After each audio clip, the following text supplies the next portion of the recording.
following podcast is recorded and produced by Emerge, a media creators co-op, in affiliation with the network at bicbp-radio.com.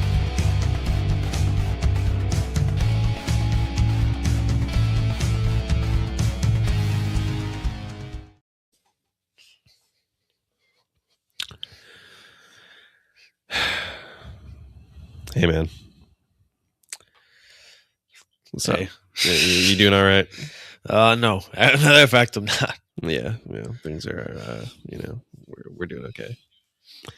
What's up, everybody? This is 71Kicks. Alec and Zach here. Brandon will be here eventually. It's fitting, though, I guess. It helps. It works for us. It gives us some breathing room. We can just kind of air out our grievances after this past weekend. Yeah. Boy.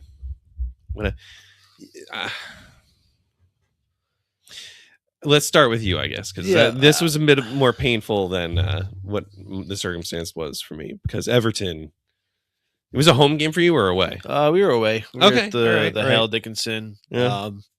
Chelsea, in recent times especially, have struggled at Goodison Park. I was hoping for something new at the new stadium, but that didn't happen. I said before the game I thought we were going to lose, just the way we're playing recently. And, Everton have been pretty good this season for the most part. So I was just very, very concerned going into this game. And all my concerns came to fruition. Same issues over and over again. Just too slow on the ball, too slow to do anything with the ball. Defensively, just lacking everything you want from a center back duo. Robert Sanchez, after all the nonsense with Jorgensen, has now looked like his confidence has been shattered. Yep. Which he wasn't playing like this a month ago, which once again raises the question about benching him for any good apparent reason, which I don't see what the good apparent reason was. Obviously, he made a terrible mistake on the second goal, I believe it was. Obviously, Reece James. Gusto didn't have the best of games. I think he might have been hooked off at halftime, too. Just frustrating all around. Once again, on the attacking front, just Palmer clearly not fully healthy. It just looks like he's missing a stride, and Pedro Neto still shit. And when your two biggest creative outlets on the field are are not playing well, your striker's going to struggle to really get anything going, and then it's going to force him to drop in to the point where he's not really in dangerous positions, and that's kind of what happened. And thought a positive from the game was Lavia. I thought the 60 minutes or so that he played were very good. Beyond that, though, just horrible. Yeah, I didn't watch much of the game or see any of those highlights. I just kind of saw analysis afterwards, but that's 4 in a row. 4 in all comps for the first time since 1993. Yeah, and 3 of the 4 have been by 3 goals. That's right. I think no goals scored in that time either. Nope. It's crazy. Well, it was let's see. So we scored 2 against PSG, the first one, and then so 2 goals in 4 games. Crazy. They're all in one game. It's like, and then we've given up. What's it? 3, 6, 11, 12. Jesus. Yeah, and so 2 goals scored, 12 was given up in 4 games. I mean, not much to say there. Like, it's just times is tough. Yeah, and I mean, it goes back to like what you guys were saying with or what you meant with like not trying to make Champions League football right now, and just this form on the pitch and everything, and just like the atmosphere around the club. Like, I'm seeing stuff about like his job is safe until the summer and all that. Like, even if they don't make Champions League, it's dark times. I I don't want to put all the blame on our senior. No. I think he's really fumbled the last couple of weeks. I think the way he mismanaged Reece James's fitness. I know he's been fit for a while, but like once again though, like when it comes to like hamstring injuries, those things just kind of linger. Yeah. And playing him in 3 straight games, 90 minutes, I think it was just kind of always going to happen that Reece James' hamstring was going to give out. It's just, especially the intensity that was expected from him in those 3 games. So that was a mistake. I mean, just lineup wise, I don't think the lineups have looked great. But then once again, though, you can throw all the blame on the coach, but at the same time, we don't have a solid goalkeeper. And like Robert Sanchez was solid for the most part this season, but then since the Jorgensen situation, it seems like has killed his confidence. Yeah. So that's obviously a major issue. Center backs, once again, just none of them are at the level that are required. I think we have some good players there. Like I think Chalba's a good center back. I don't think he's a great center back as much as I love him. Our best center back has been out all season. But should be coming back, I think, towards the end of April, which, not really enough to have an impact on the season. I really don't want to see him play this season, to be honest, unless he's 100% ready. Like we know he's 100% ready.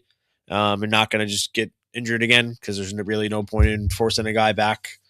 I mean, I feel bad for him because he's probably not going to make the World Cup squad, and I think he was making a really big claim to not only be in the squad but was pushing for a starting spot next to Gahey. Just given the nature of the England center backs right now. But yeah, and then once again, just from an attacking standpoint, like we've had our games this year, but in these tighter games, it seems like we're struggling, and that's a problem. I mean, yeah. Once again, every Chelsea fan can have told you Pedro Neto, Garnacho, Giddens was not going to be good enough. No. I mean, Esteval played, and he probably was our man of the match, and he played 20 minutes maybe, which just once again shows his quality, and he's probably already our best winger. But what are you going to do? You know what I mean? I think, once again, we have a good core if we can hold on to everybody, because that's starting to look a little bit more questionable. Enzo seemingly left the door open for a potential exit, dude. Which I can't blame him because he's been playing very well this season. But that's what's crazy to me. It's like he is like not being disruptive, but he's trying to get a rise from the rest of the team. It's like, guys, what are we doing here? What's going on? Like, when I saw the news that he got in a bust up with Sanchez in the locker room, it's like that makes sense because like this is probably one of the only guys this season who's been giving a shit on the pitch. So and obviously Caicedo said like Real Madrid, I want to be a Chelsea legend, which is complete opposite end of the spectrum, where he's just which we kind of I think that Caicedo is for us is relatively untouchable at this point. I mean, it's just frustrating all around. No, I know it's frustrations boiled over this weekend. Yeah, but it's just you spend so much money and you're still so far off. And I understand our team's young, and nobody ever said this was going to be a quick fix. I mean, they kind of the board have stressed the idea this is going to take time. With that being said, you only get so much time when you're Chelsea before things start to hit the fan. Yeah, they kind of built some trust back with us over the summer, and I think they have pretty much shattered every bit of trust. Yeah, I think at this point, like the high that you guys came in on after the summer died for sure. Like a couple weeks ago at least. I think a couple months ago. Yeah, to be honest, everybody's expecting at least a comfortable top 4. Finish with with potential title push, and maybe we were a bit delusional for thinking that. I think that's fair to say that only a little bit good, but you see the quality we have in some of our players, and then you see the lack of quality in other positions, and you realize what the problem is with this team and what we need to improve this summer. Instead, we'll probably sign another 12 children that'll never play a game, but what are you gonna do? Yeah. Well, I mean, that's what comes down to the problem that we had this weekend was you think you have the quality in those positions where the rotation's there, but then as soon as you just have that lack of quality, that lack of thing that you need, that X factor. I don't know what it was, but Kepa, man. Is there a better love-hate relationship with a cup final, with a certain cup final in the sport than with the Carabao Cup? Just with a certain cup in general, the Carabao Cup, everyone was like, Carabao Cup, it's going to be a huge game, huge moment, huge thing in the season. But now, literally after it's passed, everyone that you talk about in the Arsenal family is like, well, it was just the Carabao Cup, but at the same time, like that is a level of cope. Oh yeah, no, exactly. Because like on the day, that shit sucked. Like that second goal, as soon as I went in, it was just like fucking great. And we're gonna have to sit here and watch another City trophy win. And I don't want to hear anything about it's just the Carabao Cup, because the way those players reacted in the semifinal when Havertz scored and the final whistle blew. Right. The way they were acting and looking on at the trophy celebration in this game, those players wanted to win a trophy. And now we're getting to the point where there's questions to be raised about them and their mentality as players. See, and I understand, like, they've been very good this season, and I don't think it's over, because like I said before, I think this kind of game was coming for Arsenal. Yes.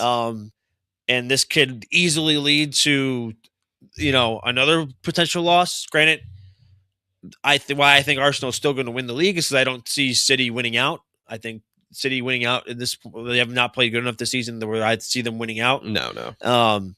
But the race is, even though it's 9 points, I don't think the title race is over. I said this last week.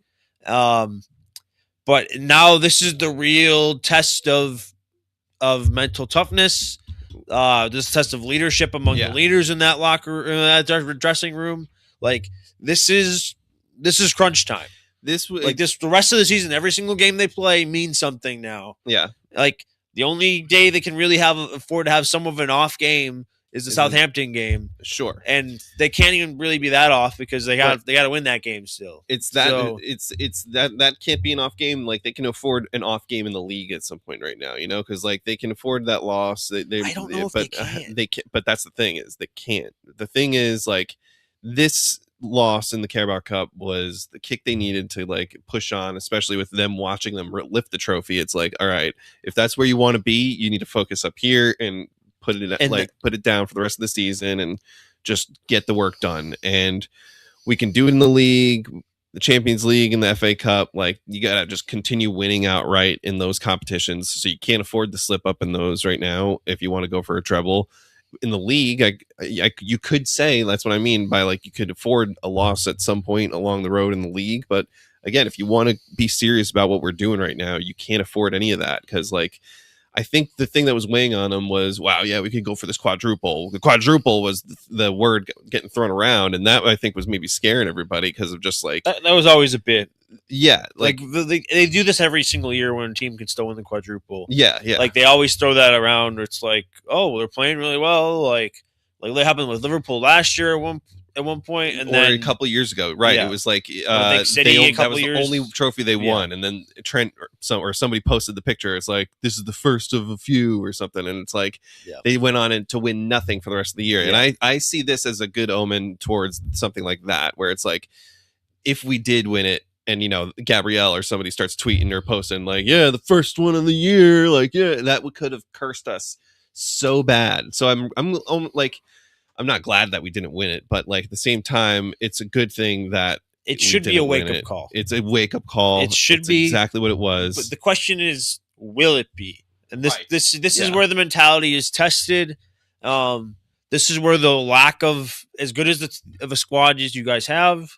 I mean, there's elements that I think are lacking. Like, I don't think Gyökeres is as great as people. I mean, obviously, I don't think anybody really thinks he's over the top, like that great of a striker at this point. Like, I think Saka is struggling. Yeah. From an explosive standpoint, like he doesn't look like he has that same explosiveness to him. Yeah. But this is where like the lack of true like champions is starting to show. And granted, every single one of these players might be a Premier League champion when come the end of the season. But like in terms of the Champions League and what's left of the FA Cup, I mean, granted, it's the FA Cup, like anything can happen. Yeah. And I'm not saying they're going to win. They're probably still favorites to win the FA Cup at this point in time. It's really more the Champions League and will they not bottle the league? Yeah. I think this is where their mentality is tested. This is where their quality is tested. Legs are going to start feeling tired a lot earlier in games. Like this is where all those factors really come in. And they're going to be obviously having eyes on them at all times. And this is really very much the biggest test that we've seen for this Arsenal team under Arteta. So I think so far at any point in any season under Arteta, I think this now after this game, this is the biggest stretch of games for Arsenal that we've had in the Arteta era. It's no doubt, because it's what it showed on Sunday too was that there's a reliance on his tactics still, and the team not taking a game by the scruff, and the players on the pitch deciding, okay, this is what we need to do to get this win right now. Like they're still too reliant on the idea of what they need to do and what their instructions are in each game. And like it showed so clearly on Sunday, because like they were just trying to play out from the back, and then City had their game plan of, that high line that they were doing, and we had no idea how to play out from it and play around it. And none of the players, not a single one of them, decided to try and do something and like get back there. Like you had Rice here and there try to get back in the line to, do his thing, but still like none of the attack was doing it. It was just a clear sign of like the over-reliance on the system that's put in place right now. And exactly as you said, like this is the biggest stretch of games that we've had in a long time. It goes back to conversations that were had over the summer of, can Arteta do it this year, and what's going on with if they can handle the pressure of this team and all these players. This is crazy stuff, but again, if it does feel different right now. It feels different, so hopefully they can at least get over the line with the league this year. I think that's the biggest hurdle, the mental gap of winning the league. I don't want to hear anybody say like, oh yeah, they didn't win a treble, they just won the league. Well, yeah, like nobody, not a single thing, because like everyone wants to find a reason to shit on this Arsenal team for whatever reason. Like, oh, they're not playing good football. Well, this, that, not whatever reason, but whatever. As I just said, whatever reason. Yeah. But it's like, at the end of all of it, like if we could still walk away with some piece of silverware, that was the goal at the start of the year. If we can do it, then everything's gonna be all right. We just got to make it happen. So I will say though, on the flip side of things, what a game for Nico O'Reilly. Dude, what a not moment! Even a game. What a moment this kid is having. What a season! But like flourishing, and he's turning into one of these kids that I just absolutely hate seeing his name on the score sheet, because it's like, God damn it, Nico O'Reilly scored again. It's like at the same time, like just for him, like as an academy graduate, bringing a trophy to your club, like what a fucking moment for the kid. No, literally, he's the one who scored the 2 goals.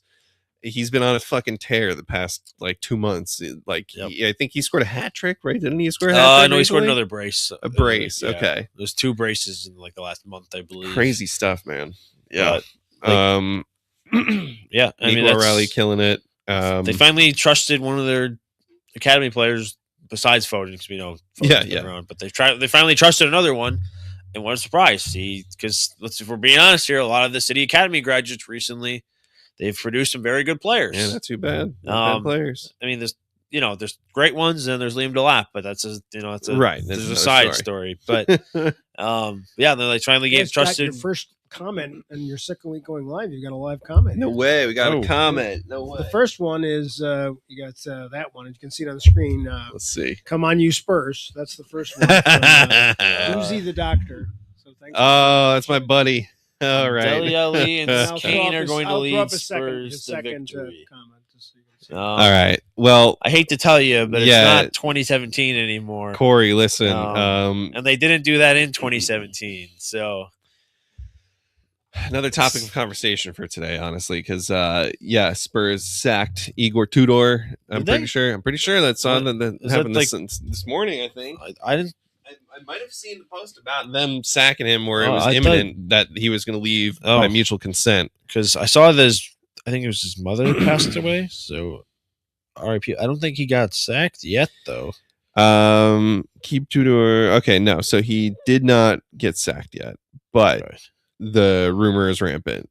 I mean, we're in the international break right now. It's always the perfect time for a club to make that decision. And to be fair, he has been terrible. Absolutely horrible. Spurs are shit, Corey. All right. I know you're just trolling, but listen, they're terrible. They're going to be going down. And I mean, losing 3-0 at home to a relegation opponent. That's the thing. It's like it just clearly showed again. None of these players are fighting for this team because they do not care. They played a relegation opponent, like their hardest competition to stay up, and lost at home 3-0.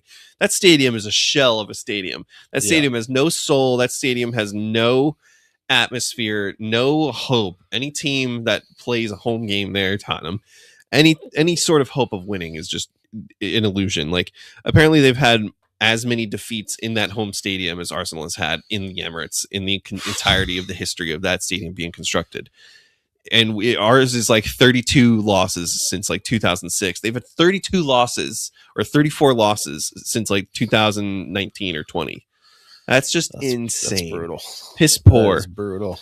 And I don't know where you go from here with this team and how you sort of like have any prospect, because you got to just ride out the season now. I think if they want to save their season, there's only one man they can rely on. This man is infamous for having the shortest spell as an English manager of all time. Oh yeah. And he has often been referred to as the survival expert, saving team after team on short-term deals after short-term deals. Is that his music? Is that him coming down the entrance? Bring in Big Sam and play 4-4-2 and save this Spurs team so Chelsea can get free 6 points every single year. But I will say, though, Big Sam. if it does go down to the last 2 weeks of the season and Chelsea have the chance to put them down at Stamford Bridge. Yes, yeah. We're living for it. We're living. The season might be worth it after all. It might be a great season after all if that happens. Yeah, as much as I will miss little bro and our free 6 points they give us every year. It'll be fun to watch them get relegated. No, it's going to be the biggest relegation in recent history. I'd say probably in league history. I can't think of a team in any league ever like having getting relegated like to this extent. Yeah, because obviously, like you have some things with like Juventus, and I think it was 2006, right, where they broke a bunch of financial laws and rules or whatever, and were forced to get relegated. And then people like Buffon stayed with the team and got them just straight back up. But in terms of like from the actual performances out on the pitch from the players and what they've like the product they've been produced. Exactly. Yeah. I've never seen anything. We will never have seen like this is almost as crazy as Leicester winning the league. Yeah. Oh, like from how much money they've pumped into this club to building how much money they pumped into the new stadium, like everything. And granted, and the fact they just won their first trophy in 18 years last year. Like just everything. The first sign of trouble was getting rid of Ange. I'll stand by that. The first sign of trouble was losing him over the summer, I was very understanding why he was sacked. Right? Yeah, there was arguments for why you could, but at the same time, he won you a trophy. You stick with him. Yeah. You made a good point though that like Juventus was relegated based on investigations and point deduction though like. This is just solely based on performance and what this team and club has put out there. And they have just had the worst year that you could possibly have for a team. And I don't know, man. We'll see what goes on with it because this is a total disaster. Yeah. And I mean, obviously, I do think that they would come straight back up. Given, the financial power, they'd probably just buy a team that could win the championship. Would be a very interesting team, obviously, and a very like relook team. Obviously, they can't sell every single player in their club. Like, it's just not how that works. Obviously, the Van de Vens and the Romeros, to those people, like the Solankis, they'll probably leave. Mm-hmm. But like, they're gonna hold on to like Archie Gray and probably all the goalkeepers besides maybe Vicario. Vicario might go back to Italy. Maybe like Jed Spence would stick around, but he probably could get a move back to a Premier League club. Like I think Simmons has a deal or a clause in his contract that he can leave. So it'll be interesting to see like who stays, who goes. The fire sale will be awesome. Yeah, but they're gonna have a hard time holding on to somebody like Bergstrom. Is that what his name is? Why am I drawing a blank on his? I don't know. Or Bergvall, sorry. Bergvall, yeah. I don't know why his name just escaped me. But he's one that actually has like shown signs of potential that like either could stay and just get game time week in, week out, but also could just be like, no, I'm better than this. I'm gonna go to a club that wants me. And so it'll be very interesting going forward. And this will be, if they do get relegated, it will be one of the most interesting summers we've ever seen for a club. Oh, hands down. Just because it's just so much uncertainty, so much chaos that who knows what's going to happen from there. Yeah. Well, it'll be fun to watch. Whether they do go down, it's still up in the air. There's still room for them to stay up. We could see if it does, but again, their schedule, they have the games and the opponents they got. It looks like a no-win scenario. It's not looking good, bruv. It's tough luck there, and one of the other topics we wanted to kind of talk about today, which was another kind of tough luck moment for some, but turned to backfire a little bit for this person. But Jorginho is making some news recently. What a weird crossover! Interesting name to be coming out in the world of sport and just pop culture right now. But over the weekend, Jorginho, famous Italian player who's playing in Brazil right now, former Chelsea and Arsenal guy. He was in Brazil for, I think it was Lollapalooza, or they got a big music festival going on right now, and his daughter tried to meet Chapel Rowan. Then it turned out to be this whole disaster moment of, Chapel Rowan's security guard. Now, whether or not she asked the security guard to do this, it's a whole thing up for debate, but she's the type of girl who has done this kind of thing in the past where she's had fan interactions that she's not the biggest fan of. So she's, trying to squash all that kind of stuff. But Jorginho's daughter was like pressed by the security guard, and the security guard pressed Jorginho's family and everything. His daughter's like 11 years old. Daughter's a kid too. It's not like a teenage girl. Not like one of these girls that are spending thousands of their dollars to go to see Taylor Swift 4 times during the year. It's like nosebleeds. Just an innocent girl trying to go meet her, somebody. And I don't even think the reports were that she didn't even try and go and say anything. She just walked by the table. Yep. But man, like, that was headline news over the weekend, and the football world found out, like pop world, like she's in the public enemy number one now. Public enemy number one for people Brazil. Don't even like Jorginho. Yeah. No, and people hate. Matter of fact, I'll go as far as say people hate Jorginho. Yeah, because I think mainly just because he finished third in the Balloon d'Or.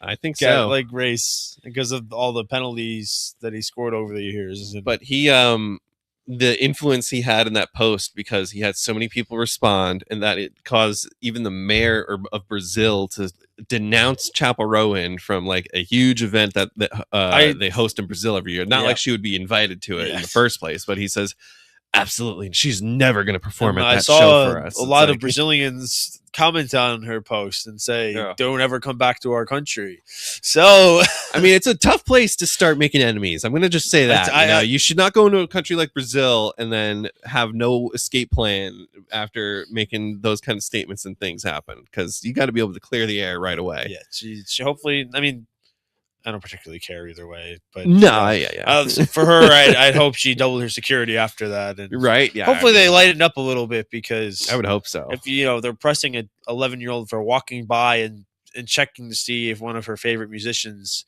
just happens to be in the same hotel lobby. I think that's all it was too. It was just checking to see if it was her. And like literally the reports, according to Jorginho, she just walked by to see. She didn't even go up for a picture yet. Yeah. The plan was to go up for a picture. but that's also like, it's an 11-year-old girl seeing a celebrity that she likes a lot. Maybe not so much anymore. Yeah. But yeah, all I know is I stand with Jorginho and his family on this one. Right, exactly. Jorginho, you are the influence you have as a player and public figure, it should never be questioned after that. We understand what you can do. It's interesting that the Brazilian people are siding with Jorginho too, because he can not snake them, but like he's from Brazil. Like he was born and raised in Brazil and then moved to Italy, and decided he wanted to represent Italy for whatever reason. Yeah. But so it's interesting that that they're backing him in this situation. And Chaperone, you're never gonna see this, but check yourself before you wreck yourself. Imagine she does. She's the biggest 71Kicks fan. She just secretly is one of our 65 subscribers on YouTube. Right. Yeah, she's a huge fan. No, but like on a serious note, I mean, this isn't the first situation she's had. Yeah. And at the end of the day, like, I'm not the biggest fan of children. Like, I think they can be loud and obnoxious, especially because a lot of parents don't want to parent their children nowadays. But it's an 11-year-old girl. Like, just be like, you can take it easy. Just this girl probably idolizes you, like thinks you're awesome, and then now you just crushed her hopes and dreams. And I know you like to talk about your Pink Pony Club, but like you weren't dancing in the Pink Pony Club. You were sitting eating breakfast in a hotel room. Yeah, at a hotel. At that point, we're all the same person. We're all in the same boat. It doesn't matter what you're doing. And I understand you want your privacy and you don't want to be bothered while you're eating. But at the end of the day, it's a child. The people that got you there, your fans, always thank for the fans. That's what also was cool about what Jorginho was saying too in his post. It's like you always, as a player, have that idea and mindset of, the fans are also the ones who get you there and the fans who give you the most support, like even in the tough times and bad. Like if you're having a bad game, the fans are still going to be there for you, like the true fans at least. So it was a good thing about that in his post and like how she shouldn't be acknowledging that. And so, so we'll see what goes on with it. And I understand there are certain situations where you see somebody like that, you just leave them alone. Yeah. And I understand she's eating breakfast at a hotel. Like for a lot of people, that's probably one of those things. But, at the same time, it's an 11-year-old girl. Like if I was, let's say I was famous and I was eating dinner at a restaurant, I would be frustrated if a 25 to 30-year-old man came up to me and was like, yo, let me get a picture. Yeah. If a little 10-year-old girl came up to me and was like, do you mind if I get a picture? Like, I'm not going to be that upset because it's a child at the end of the day. And even if I am frustrated, which I'm sure given the situation, I probably would be frustrated. Like, I'm going to put a smile on and take a picture with the little girl anyways, because at the end of the day, it's a little girl. Like, I'm not going to be overly rude to a child just because I don't want somebody bothering me. And I understand she probably gets bothered almost every time she tries to eat in public, but that's part of the job you signed up for. Like, you make all this money, and I'm not saying you have to be the nicest human being in the world, because let's face it, most celebrities are not nice people. No, but like that's what comes with being famous. But at the very least, like, you put on a smile. Yeah. You take a picture and then you go about your day. It probably would have taken 10 to 20 seconds. Like, you're going to go play for a bunch of people that are going to cheer your name and sing your songs, and you're going to get your ego boosted. Like, you can find 20 seconds to take a picture with a little girl. This isn't just because it's Jorginho's child. This is just down to the fact that it's a child. Yeah. Like, just show some respect to humanity, decency, and be a decent, like, show some like basic human decency, and take a picture with a damn child. That's all it takes. Like, but so but what do we know? We're not famous. We who knows the kind of day she was having, the kind of morning. But just watch your back, chaperone. All right, you never know when it's Jorginho's kid that you're not helping out. And be careful about Brazil. I don't know if she should go. Yeah, and I think she should probably there. avoid that place. But what you got to do too is you got to also do the Sabrina Carpenter's also touring down there right now too. And what is she doing? She's going in all these different countries, but she's rocking the fresh kits. She was wearing that Argentina kit recently when she was taking down there. The speed route. She's taking the speed run down there. Now that'll kind of segue us into this nice little conversation we want to dip into about these kits coming out this summer for the Cup. Oh my God.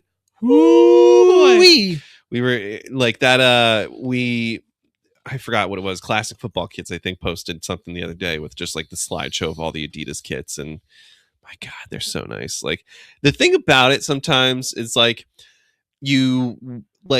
we have our allegiances to the countries we want to root for and stuff. So obviously you want to get like those kits and prioritize like representing them if you're wearing kit. But at the same time, as a fashion standpoint and just on the fashion end of it, these jerseys and these kits are just so nice. Like we both agreed, like the Spain away kit, that cream, just red. Oh my God, man. Oh my God. That's probably going to be a cop this summer. I mean, the wish list right now, I got to get a Scotland McTominay jersey. McTominay! Just dude, so like my grandma did a one of the heritage things and stuff like that. And I've always been German, English, Italian, Irish, right? But then after my grandma did the heritage thing, she goes, "Oh, well, we also got some Scottish in the family." And so now, boom, there's some Scottish ownership. And what better player to get and represent in the cup this year than, one of the serious underdogs jumping in Scotland. So I'm all for McTominay. Boom. So, that's my guy this year. That's my cup. That's my dude. We did our ancestry, and at first it was giving us like Greek and something else, and then it updated, and now it's just back to full Italian. So hey, okay, all right. So my secondary country might not even make the World Cup. Yeah, my country of heritage has got to make the World Cup still, but I worry about buying the World Cup kit. It might just be a new kit for them at this rate. Exactly. But yeah, there's some really nice ones. The USA, nice both home and away, are very nice. I love the red and white stripe home kit. I don't know about the red and white stripe. I love it so much. I don't know about it's reminiscent to the one that like Donovan that they wore in like 2012. Like it's just I don't know. Whenever they have like the red and white, like it's like not just straight lines either. Like I think it looks so nice. It just feels too like. But rah, America. But it's on home soil. I know. Like I think it's the perfect. I think it's the perfect 250th birthday. I think it's the perfect kit for a United States World Cup. Like it's the perfect kit for a home World Cup for the United States. That is a good one. That's the way I look at it. But the Argentina, I think, away kit. It's like the dark black with the blue dots or something on it. That one also was killer. One of Portugal's, I think it's their home kit, looks really nice. Puma. Not usually a fan of Puma kits, but that one stepped up. Germany's the Korea, nice. Germany always has nice kits. Always, but this is the last year of a Germany Adidas kit, so that's a huge deal. Adidas even stepped up, and they even did teams that didn't make the World Cup in Venezuela. Really? Venezuela's home kit, I think it is, or one I think of their South kits. Africa also had a. South Africa's kit is. The France kits are gorgeous. Just absolutely. Yeah, these are sweet. Unreal. Yeah, the South Africa home kit is the green. I think a green and yellow is a terrible color combination, but man, I don't know if you can see it on there, but that kit is unbelievable. That might have to be a cop for me. That one. The thing about it, it's like you gotta buy them now, and like it's one of those moments of you can't hesitate when you see them and think about getting them, because like before you know it, they're gone, and then they're locked away in the vault, and you can never like that Nigeria kit. I'll always go back to it that year when that tournament was happening. Man, that Niger kit was so nice and was the cop of that summer, and no one it's gone now, but you see it pop up here and there. You're like, oh yeah, Niger. Funny enough. If I got the South Africa kit, it wouldn't be the first Moranto-owned South Africa kit. There we go. Okay. Because some reason, Christian, my brother, has a Sifwi Tshabala, or however you pronounce his name, the man who scored the opening goal at the 2010 World Cup in South Africa. For some reason, that kit is in my household. Nice. All right. Had to get it. So, just because of the spelling. Yeah, sure. What is it? I forgot how you spell it. But why do we have the kit though? That's what I don't understand. Well, to be fair, I bought a jersey and then I just took it to the local sports guy and had him put the name on it. I know, but like, why did we get him in general? He just kept joking about that name. But like, when did he? Oh, my mic messed up my mic. Hey. There he is. Howdy. Are we in costume right now? Look at this. It's pretty rad. I spent too much money on it not to wear it. So Yeah, no, I feel that. Am I allowed to move this? Oh yeah, we Oh, can retire. that. we haven't can talked retire. about it We yet. didn't even mention it. Yeah, Yeah. oh crap. We were talking about some other stuff. We Chaperone was up for conversation. Chaperone.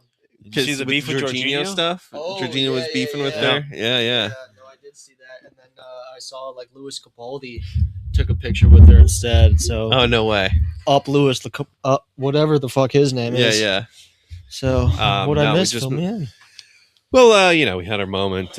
We just shared some, time together, talking of the disaster weekend both our teams had. Yeah. But then we just moved into everything else here. Tottenham talk of going down. Yeah. Rich, did you have your Chaperone. moment in the winner's circle? No, we leave him over there. Leave him be. He's fine. I mentioned Nico O'Reilly on his behalf. Exactly. We gave Nico O'Reilly his flowers. But we're talking some kits right now for the Cup. Okay. But yeah, we didn't even actually mention Mo Salah at all. Today just came out the news he's going to not retire, but he's leaving Liverpool at the end of the year by mutual consent, walking for On a free. Not his contract's not even expiring. Not even expiring, is just walking for free.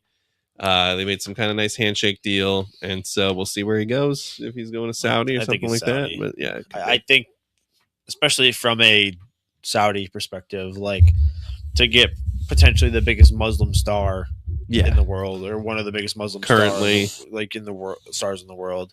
I just think that's I think for him, like that's a good move for this point in his career. Like he's going to be 34, I think, next year. I think if there's anybody who can bring peace to the Middle East right now, it would be a Saudi Arabian team bringing Mo Salah in and him The Egyptian king. just spreading some peace through the nations. So hopefully that's the result there.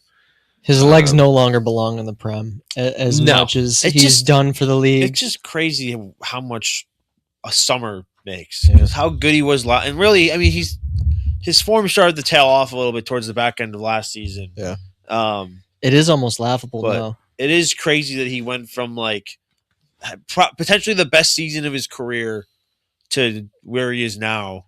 And whether that's, down to some of the signings they've made and just, just overall tactic changes that Slot's made. We're putting him in a wider position now. It's just very interesting. Could it be new contract bounce though too? Because when did he sign that contract? Was it mid-season last year or at the end of the season? Because Saka's going through the same problem right now, where he just signed that fresh contract and then boom, suddenly your form dips and you're not there, and it's everything like that.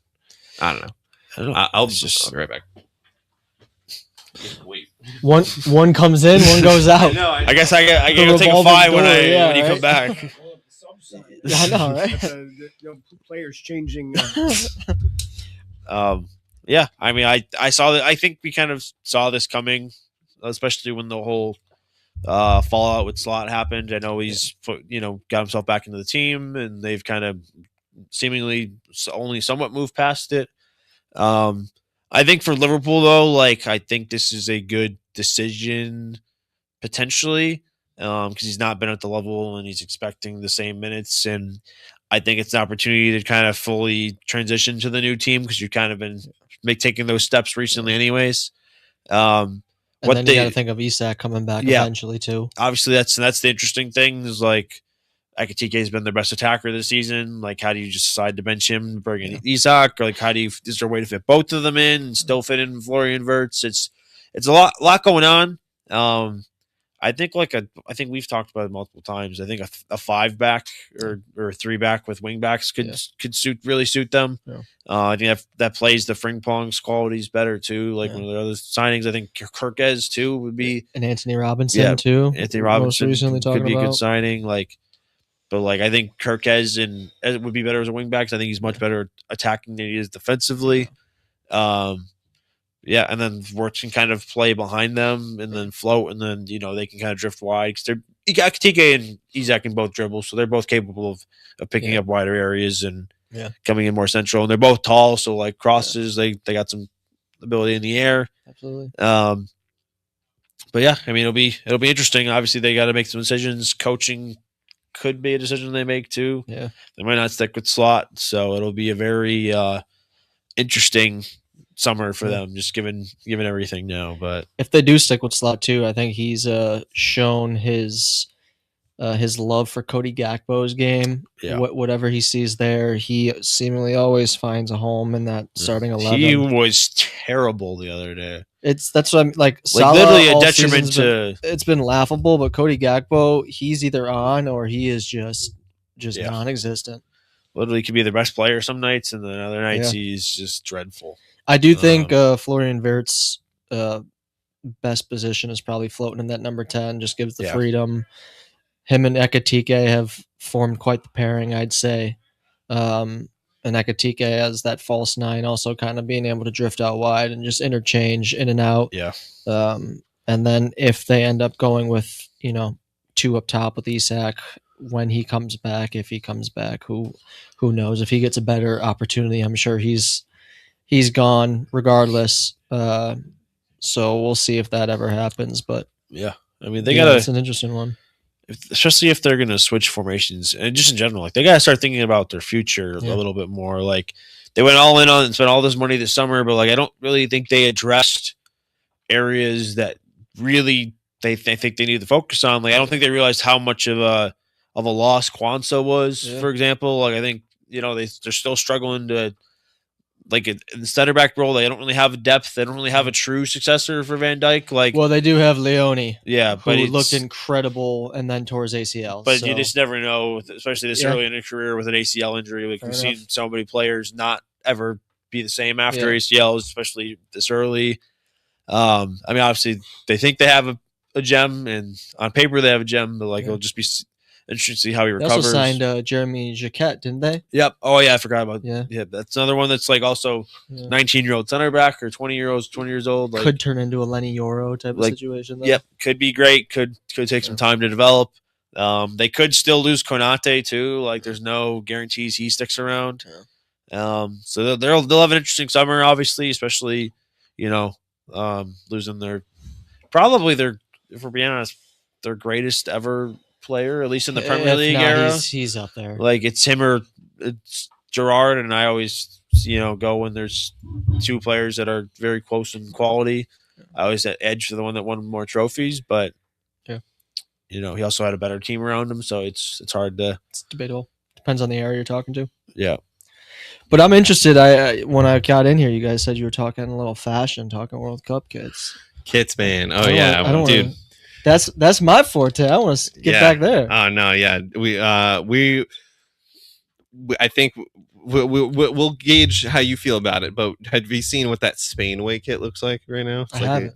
I actually have It's not. that cream it's pretty color. sweet. I think that might be our favorite out of some of the I just- selection here. If you look at my my wardrobe, I have a lot of cream colored stuff.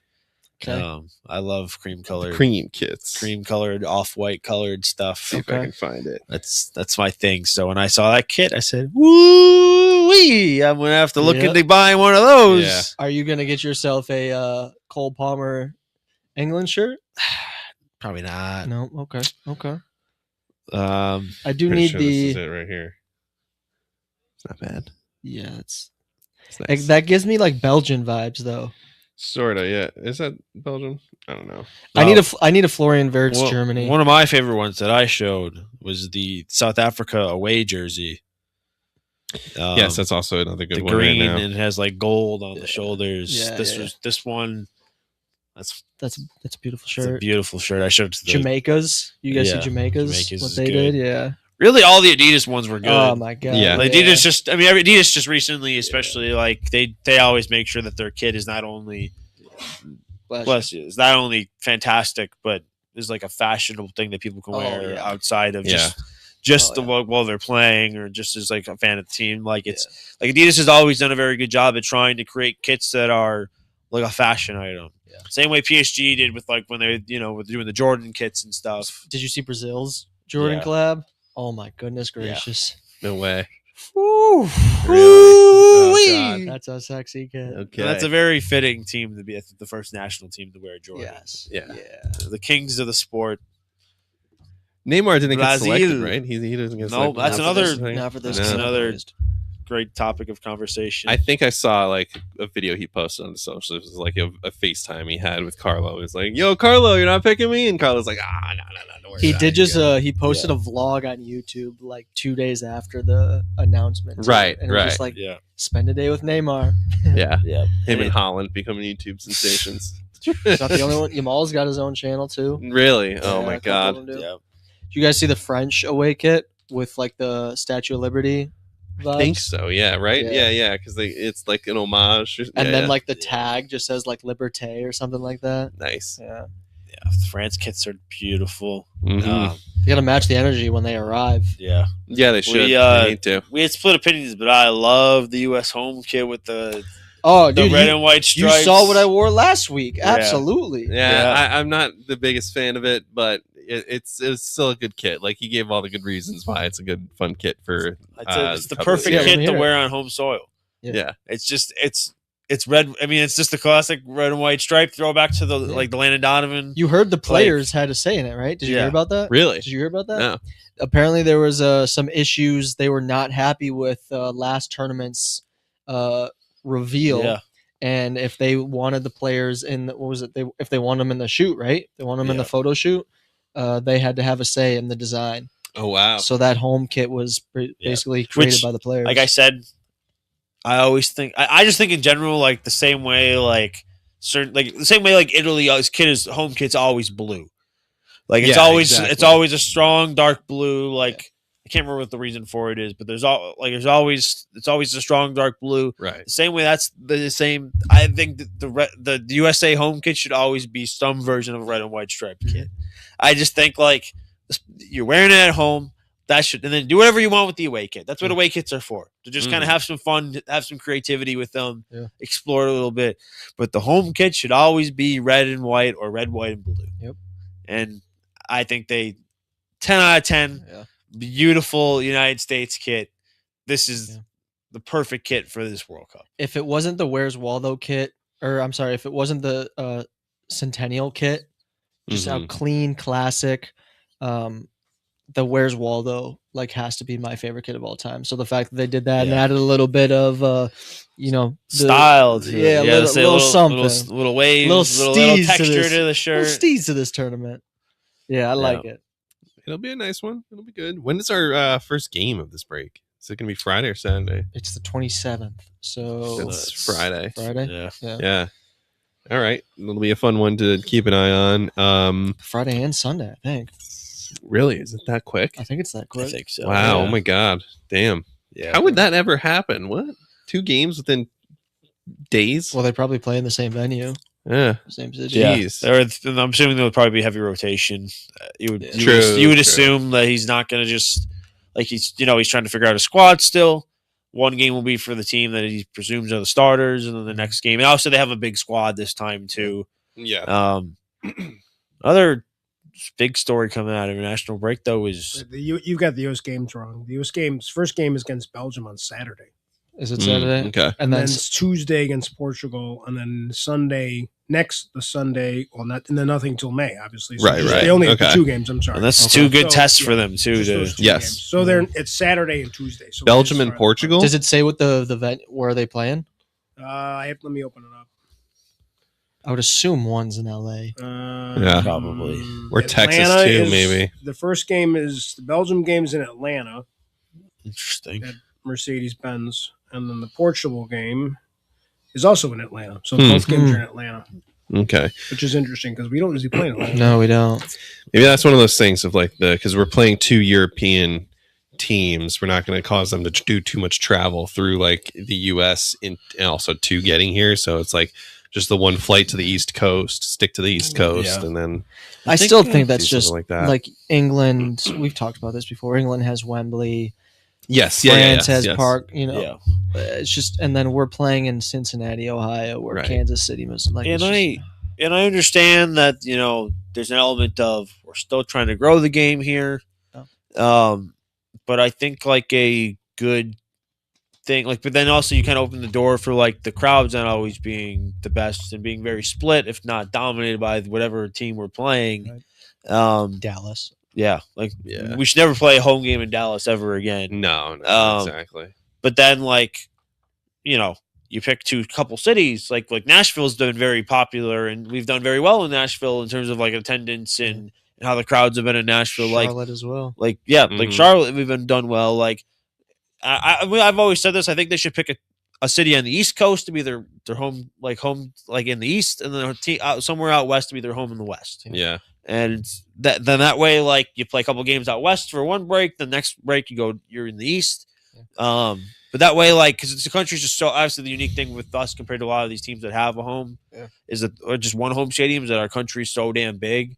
But then also at the same time, look how big Brazil is, and they just have the Americana. Yeah. And sometimes they play elsewhere, but majority of the time they just play at the Americana. But you make the good point though of like it also needs to be in one of these almost like a hub city, but also not in a like melting pot city. You can't have it be at the New York City. When NYCFC gets their stadium, you can't have that be their home stadium because it's also going to be the same problem that you have in Dallas or something, where it's just such a mix of cultures that like you can have national team games played there, but like it could end up being like a split crowd because of that used to be the beauty of the United States. Is anywhere you go, it's going to be a and that's also why it's a weird conversation to be stepping into of like, where in the U.S. can you find the most national pride here? But it's like, the places that you just mentioned of like, let's put it in Wichita, North Carolina. It's literally exactly, Kansas City. Of like, that's where the Chiefs play.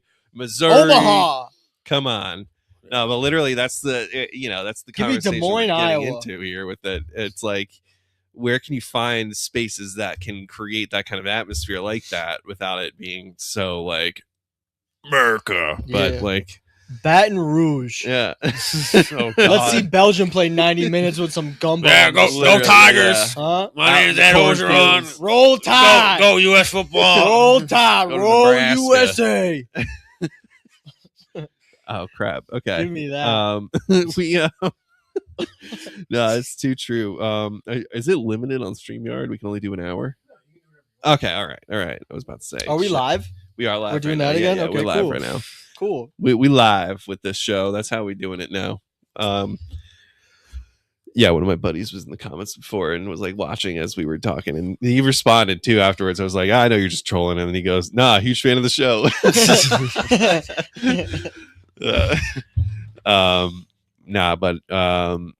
We're drifting into some good international games here. I'm interested because one of my coworkers, I'm doing the same. As international games are coming up and everything, she wants to start watching more, and I'm telling her that's when you watch. She said she's German and Polish, and she didn't want to pick Germany. She's like, "Oh, I'll pick Poland." I was like, "It's an interesting pick right there because they have two games right now that they have to play to get into the World Cup." Talk to her about Matty Cash. Yeah. Or I was like Lewandowski, most Polish too. name out there, yeah. Matty Cash. Oh, right. No, but I was like, those are two good games to watch. They think they play. I forgot who the first game is, but their second game, if they win, is against Ukraine or somebody else, and if they win both of those games, first Albania, yeah. Okay. And then so if they win, they play Albania, and then they have hold on. It's Ukraine and then somebody else, Serbia maybe or something like that. One of the matchups like the Balkan matchup. Bosnia. No, that's something else. I'm pretty sure. Yeah. I don't know, but the only game they have listed is. I think it's Albania just because that's is it like the playoff? A playoff, that's yeah. If they win that, then it goes into the next one. So this is also a big window for us too, right? This is where we find out our fourth team in the group. I think so. Yeah. That's determined after I believe this. We should. Everything is going to be settled after this break. After this window, yeah. All the last qualifiers will be in. Iran will have finally decided if they want to play or not. They're out. They're out. They're out. Yeah, which that makes things interesting because that's obviously a spot to fill. I think they I go off. A team already took it. I think it goes off of FIFA rankings. Yeah, I don't. A team filled it. I don't think they officially I think at the moment it's Italy's spot. I want to say, or there's rumors that it's Italy's spot. I thought I saw Fabrizio or something say officially Iran was out and somebody took it, but I could be wrong. You guys, I know it's keep talking. I'll check it. Okay. I know the Federation is still trying to fight for them to be in or something like that. It's of Iran for Iran, yeah. Because it's totally is it even up to them though? Right, exactly. I don't think it's up to them. It might be up to FIFA and UEFA, but not UEFA. It's up to FIFA. Yeah. But even you had I don't want to say his name, but he's like, Iran is not even going to be able to step foot in the U.S. to play the games. They're not even going to come here. Like that. I think he said something about him directly threatening against them showing up to play. Like Taremi, their striker, also said he's going to probably not play and take up the armed forces and fight for his country's freedom, which all due respect, but it's not really like what you want to hear if you're a fan of the team and you want to see them play in the World Cup. Not that that's probably their main priority right now, but also probably not. But like, does this whole TSA thing, assuming that like continues, does that like affect? Or are they flying? You think they're flying? Listen, man. Privately, into I just want us to finish this season out, so that way we can decide a winner this year, and so they hopefully don't like cancel anything. Let's just de-escalate for these next 2 months, and then we have like a couple weeks to do whatever you want. If you want to keep launching missiles or whatever you're doing over there, but like, come on, let's just finish the season. Let the world we need a Drogba type figure to stop the war. Yeah, like how Drogba stopped the Civil War. And Christian Pulisic needs to win the World Cup and then step out on the middle of MetLife Stadium and say, "Roll Tide!" The world needs to come together in this time and bear arms as one. And it's just hit him with one of these, and the world's just. Yeah, they're like, wow, look into his lion eyes on his arm. Tiger. Yeah, okay. Bears oh my. Yeah. Oh, man. Yeah, who's going to do it? Hopefully Pulisic does. But I mean, that's what we need Iran in the tournament for, right? We need to face Iran in like some kind of penultimate game. We did last time around. Imagine. And it did, right? Yeah. Oh man. We need to play them in some sort of like round of 16 knockout. We knock them out of the cup, and literally then that's life when or it's death like, situation. they all stand on the pitch at the end of the game and shake hands, and that's when Peter Drury is like, "These are the moments. This is what the world needs." Yeah, imagine the just poetry a bit of that peace. comes out of something like For that. 90 minutes, they come together. Who decided back in the day that they should, go to war to settle our problems with each other? Instead, they could have just played some football. Play it out on the pitch, man. Didn't they get out on the pitch? They did. Isn't there like photos and stuff of like war, like soldiers stopping? That might be like the Drogba that, one. right? I can't remember. Yeah. I think it's the Drogba Civil War one. Like no, I'm thinking like older. Black and white, like in the trenches. I think it was just kicking a ball. I think it was like somewhere in World War II, maybe. Might have been World War II. I think World War II was Again, my historical brain over here is during Christmas Eve in World War I, England and Germany were fighting in the trenches, and it was not an organized ceasefire by the governments. Really? Like I think literally one of the groups started singing Silent Night, and then the other country started singing Silent Night, and they literally dropped their guns, went out into the pitch, hung out the entire night, played. There's like pictures of them. Somebody had a soccer ball playing soccer. I swear I've seen a picture. Just pick up soccer. Like it wasn't like let's play. That's let's so put cool. teams. They just played, and then they had to go back in the morning and then continue the war. But like it was the one time in all of war where there's two sides. A genuine silent They just night. stopped. Yeah. That's of course, there's also cool. that moment at the end of Rocky IV. So If I can change, we can all change. Or if you all could change, or whatever he said. But oh my God, we need it. We need one, Rocky. End of this World speaking Cup. of Rocky IV, I didn't know they were coming out with Creed IV soon. Really? No way. Lee Jordan going on his victory lap. Fresh off that Oscar. Yeah, Cool. man. Cool. Dude. Totally clapping out Timmy with that one, man. Yeah, easy. Yeah, that was not the right word to say. God damn. That was not the right 2 weeks in word. a row. 2 weeks in a row. What are we doing, That fellas? was the right thing to say. Copyright. Oh, copyright. We can all change. Yeah, it was a nice win for Mr. Michael B. Did you see because the in and out thing is obviously like tradition, and someone said Timmy was waiting in the drive-thru and got fed up, so he drove off because it was taking too long. Leave him alone. Yeah, he's Leave just him trying to alone. do his thing, man. Listen, he's big enthusiast of the game. Timmy, come on the show, man. Timmy, Hey, he loves his ball. He loves ball. He loves his ball. Yeah, I guess man. hell of a keeper back in the day. He's played with was it Joe Gomez and Alex Mule, the Columbus Crew. Yeah. He's playing or with some guys. wherever he plays for now. Yeah. I guess we've seen plenty of footage of him with the ball knowledge. The reason I started acting. Yeah, man. Come on out, buddy. That'd be fun. Timmy Tana. That'd be fun. Going from the Carmelo Anthony podcast to 71Kicks. 71Kicks. It's just the natural progression for where you can go. There's only up if you go to the 71Kicks podcast. I know, right? Yeah. So don't go to that other Buffalo soccer podcast. They don't know what they're doing. No. Oh, no. There's another Buffalo soccer podcast? I think so. Yeah. Oh, brother. There's also this other podcast I listened to. The host started watching the EPL, the Basement Yard guys. Joe Santagato is he's a gunner now. Yeah, it's because he I saw it. How long is that going to last? I know. Yeah, we'll see. It's the ultimate test right now. If they don't win anything, it's going to be him being like, "Oh man, what am I getting myself into?" But do you still think City has a chance to catch up? I do. Yeah, we talked lately about it. You know, I think they have the mental. They have the mental battle won now. They have the mental advantage. And like I said before, all it takes is 2 games, and it goes from 9-3. There's blood in the water. Granted, like I said, City have to win out. If they want any chance, they have to win the next. If they drop points at all, it's over. It's okay. It's over. Yeah, unless Arsenal really really fumble, which is not out of the realm of possibility. What's the sitch with Timber and who else was out on Sunday? Everybody dropped like flies after that game too. Like See, Timber was out. Eze is out. Like, Eze has a calf injury. He's not playing for a month. Gabrielle dropped out. Trossard dropped out after that game. Saliba dropped out. They were all supposed to go play internationally, and now they're not. Because we talked about this though too, like the nicks and knocks that happen for these international windows just to like avoid it. Yeah. Do we think that's Is that real, or is this? I think some of it is just them trying to not play some extra games over these 2 weeks, but it also could just be some of the like wear and tear setting in now. I mean, being an Arsenal player right now, like that has to be your number one priority, no?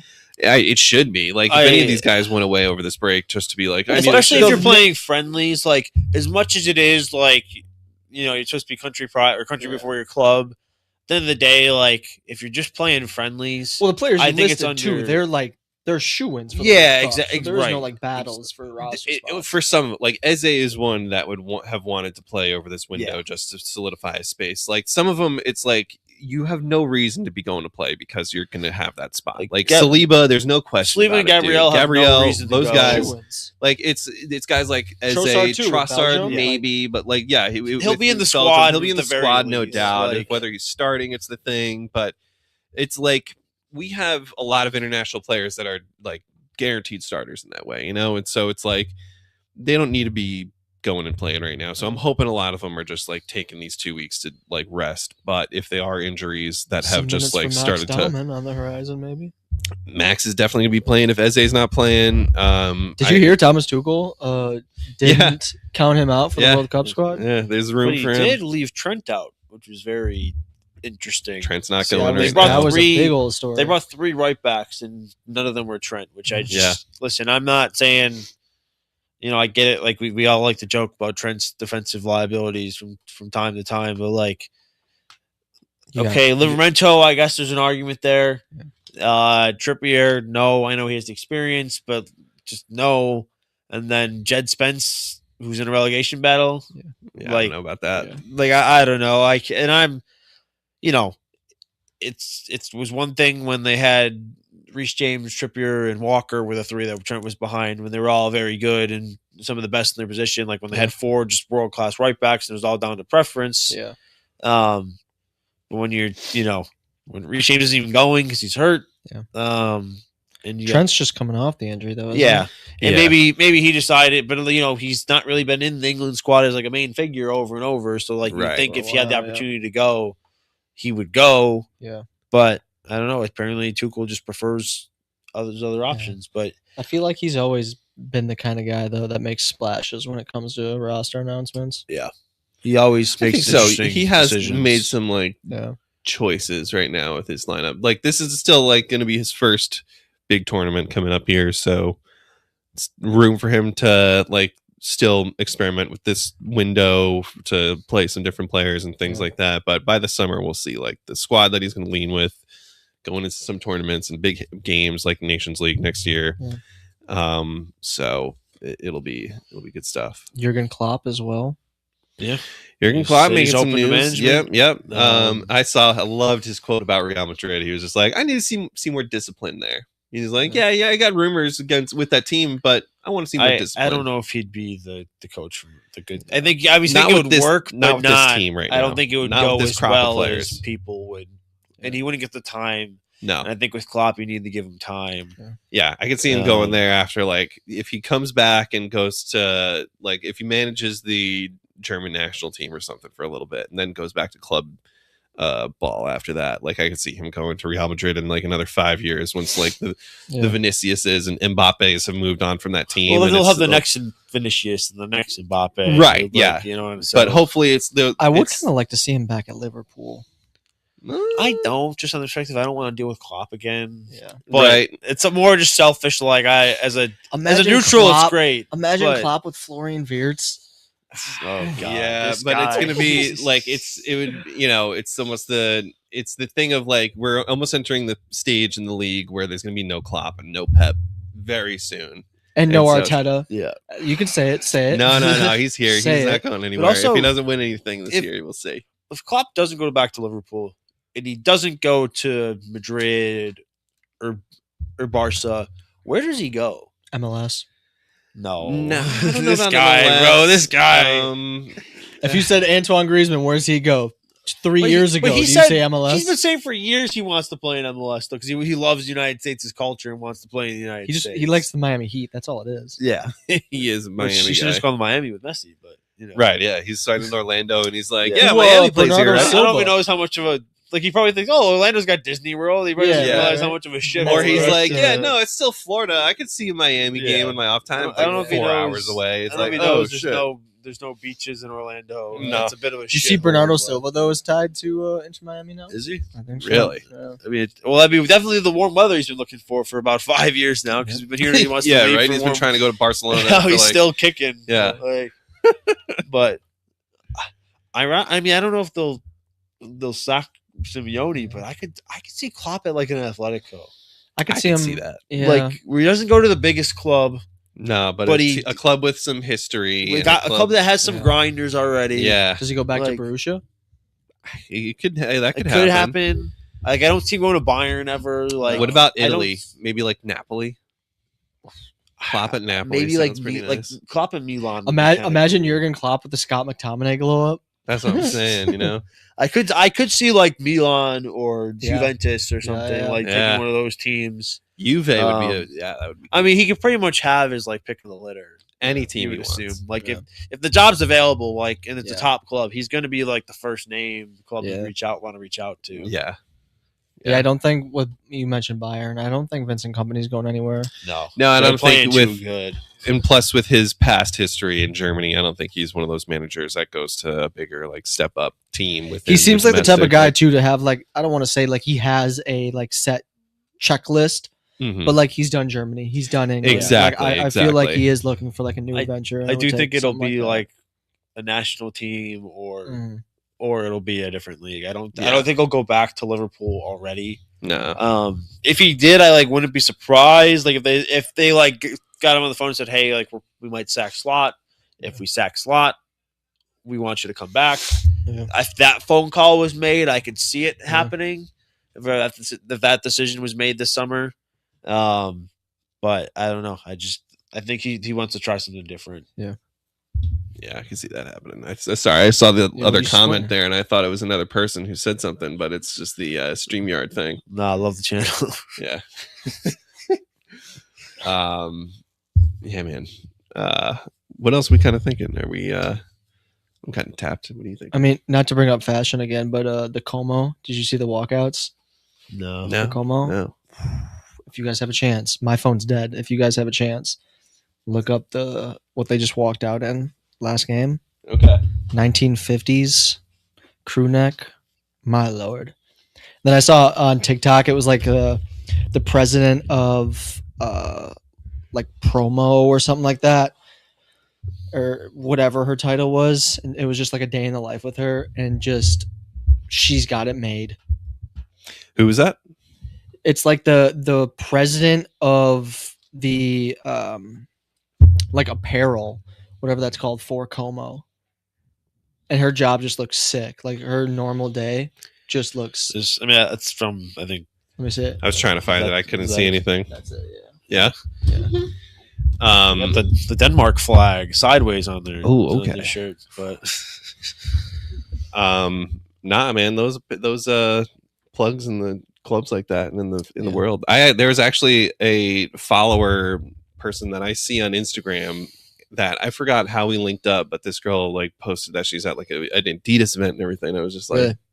and I shot her a DM recently. I was just like, yo, any chance you can get me like that long sleeve Arsenal third kit? Like that. She was like, send me a link and I'll see what I can do. And I was just like, sure. So I just sent like an Adidas like Arsenal like slash like literally just like any of your products, like whatever you got. That's fine. I don't care. Left you on red.